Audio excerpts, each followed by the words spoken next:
Well, a week like this is very important for us because we have big plans for India. As you know, we've been actually sourcing from India for over 30 years already. We've been sourcing cotton materials, carpets, some plastic and some metals.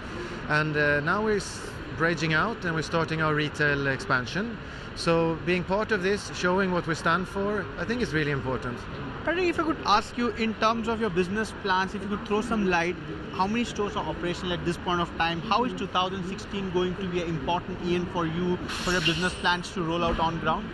Well, 2016 will be super exciting because we're actually just as of next week starting to level the ground for our first store in India, and it's going to be in Hyderabad and it will open in mid 2017. So 16 will be a lot of construction for us, of course, very exciting. Then we're also continuing to work on our sourcing side because IKEA is a brand that want to be affordable for the many people, so we have a very low price point, and the local sourcing will give us those opportunities. Today we source for around 300 million euros, but we need to double that the coming 5 years to become up to maybe 600-700 million euros. So just the other day we actually signed on a new supplier for mattresses. So we're growing our range of products, not only textiles and cotton, but also into now mattresses, sofas, and then we're going to move further on into bookshelves, into wardrobes, and maybe kitchens also. Harry, if I could ask you, in the scheme of things, what would the kind of investment that you have already made in a country like India and how it could pan out, say, in the next 3 to 5 years from your scheme of things? Well, investments already are, of course, in the sourcing side, even if it's not direct in money, but it's a lot of work that has gone in this 30 years. We have bought one piece of land now in Hyderabad, but we also, in terms of investment, we can talk about the IKEA Foundation. I think the investors are very excited. They're reading the right message that the government is sending out, that the government is open for business, the country is open for business. We will try and make things easier, try and make things more comfortable.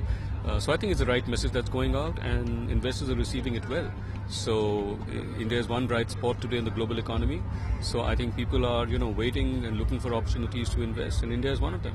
Talking about the infrastructure push which the government, always has been speaking out, has their work started on ground? Has on ground things started changing, or is still time?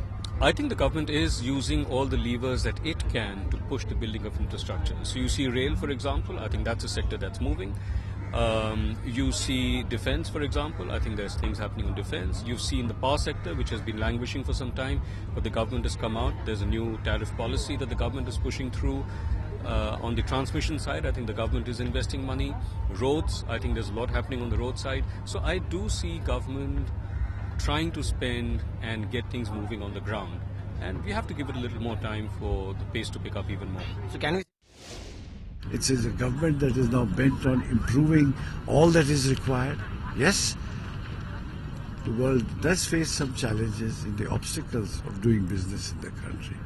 Our socialist past has given us a very serious inheritance of if not a licensed Raj, an excessively regulated Raj. And as the Prime Minister promised yesterday that he is going to unravel this so that we can have a substantially ease of doing business is the common word used. What he means is that we will remove these obstacles so that you will find it that this is the best places in the world to do business in. Now this is easier said than done, but at least it's launched today. It has events like this which attract the attention of the world, attract the attention of the domestic population, has its own impact, and I think that it is having its own impact.